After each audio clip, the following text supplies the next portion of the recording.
Pernah tak anda scroll berita di telefon dan tiba-tiba rasa penat? Bukan penat fizikal, tapi penat mental. Rasa mual, seolah-olah baru lepas makan makanan ringan yang terlalu banyak, MSG. Anda tahu, ia tak berkhasiat.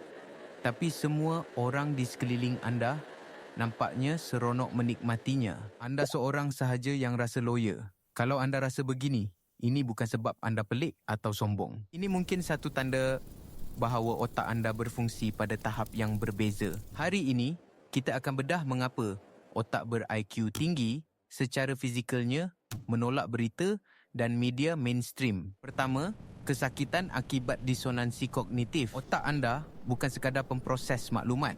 Ia adalah arkitek yang membina model realiti. Orang yang mempunyai kecerdasan bendalir, fluid intelligence, yang tinggi cenderung membina model yang sangat kompleks, bernuansa dan penuh dengan warna kelabu. Media mainstream pula, demi capaian maksimum, menyajikan naratif yang terlalu dipermudahkan. Mereka jahat, kita baik. Ini penyelesaian mudah untuk masalah yang sangat rumit. Apabila naratif hitam putih ini berlanggar dengan model realiti anda yang kelabu, ia mewujudkan geseran mental. Satu ketidakselesaan yang mendalam. Inilah disonansi kognitif. Otak anda secara nalurinya menolak maklumat ini kerana ia menyakitkan untuk memegang dua idea yang bercanggah secara serentak. Kedua, kehausan untuk keperluan kognisi. Sesetengah orang seronok menyelesaikan teka-teki yang sukar. Yang lain lebih suka aktiviti yang santai. Individu dengan keperluan untuk kognisi atau NFC yang tinggi mendapat kepuasan daripada aktiviti mental yang mencabar. Mereka suka menganalisis, membongkar dan memahami sesuatu dari akar umbinya. Media mainstream adalah antitesis kepada ini. Ia tidak memberi anda bahan untuk difikirkan. Ia memberi anda kesimpulan. Tiada apa untuk dianalisis. Tiada ruang untuk berfikir. Bagi otak yang dahagakan cabaran, ini bukan sahaja membosankan. Ia menghina. Ketiga, perang melawan hingar. Bayangkan anda cuba mendengar bisikan rakan di sebuah konsert rock. Bisikan itu ialah isyarat, maklumat yang penting. Muzik yang memekakkan telinga itu ialah hingar.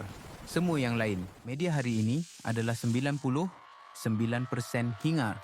Gosip, drama, pendapat yang tidak berasas, umpan klik dan yang paling utama, provokasi ketakutan. Isyarat sebenar, data, konteks. Fakta yang disahkan terkubur di bawahnya. Otak ber-EQ tinggi dioptimumkan untuk mencari isyarat dan menapis hingar. Memproses hingar secara berterusan adalah sangat meletihkan dari segi metabolik.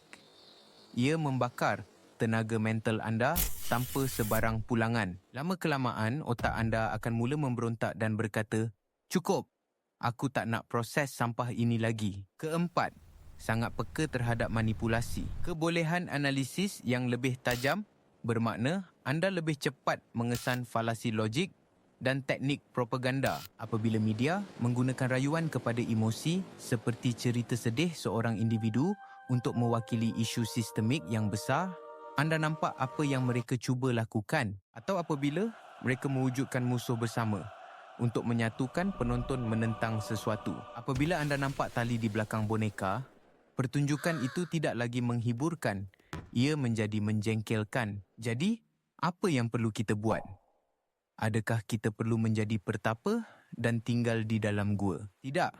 Jawapannya bukan pengasingan, tetapi kurasi yang aktif. Langkah 1. Susun atur diet maklumat anda. Berhenti menjadi pengguna pasif. Pilih sumber anda dengan teliti. Gantikan berita TV dengan sumber primer seperti jurnal saintifik, laporan rasmi dan kewartawanan bentuk panjang, long form journalism. Langkah 2, amalkan penggunaan aktif bukan pasif. Setiap kali anda membaca sesuatu, tanya soalan-soalan ini. Siapa yang mendapat manfaat daripada naratif ini? Maklumat apa yang sengaja ditinggalkan? Apakah andaian-andaian tersirat yang saya diminta untuk terima? Langkah 3, hargai dan cari nuansa. Terima hakikat bahawa kebanyakan masalah dunia tiada jawapan mudah. Dunia ini rumit. Cari pandangan yang mencabar kepercayaan anda, bukan yang hanya mengesahkannya.